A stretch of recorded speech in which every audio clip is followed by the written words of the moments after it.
Kjer je sovraštvo, naj prinašam ljubezen.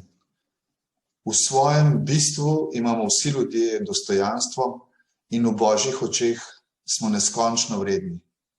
Lahko se razhajamo, celo sovražimo, zaradi prepirov, zaradi različnih načel, zaradi ločitve, zaradi dediščine, zaradi zemlje. Mnogo je stvari, ki nas spravljajo v težave, ki nas spravljajo v nejevoljo.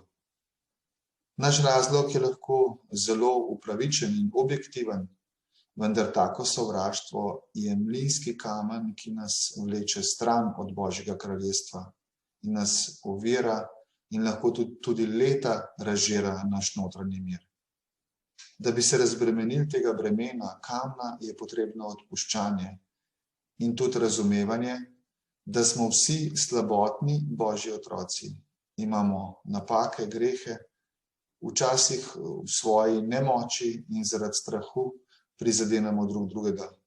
Včasih pa se tega niti ne zavedamo, ker imamo drugačen karakter ali pa imamo lahko tudi drugače oblikovano vest. No in ravno post je priložnost, da z molitvijo in premišljevanjem se poskušamo vživeti v tega človeka na drugi strani. Poskušamo ga razumeti, kakšno življenje je imel, da je tak, kakšne so njegove okoliščine.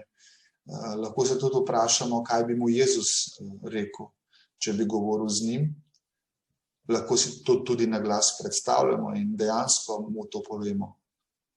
Vendar, če nas ta človek sliši ali ne sliši, povejmo to Jezusu, ki nas razume in nosi trpljenje tega sveta.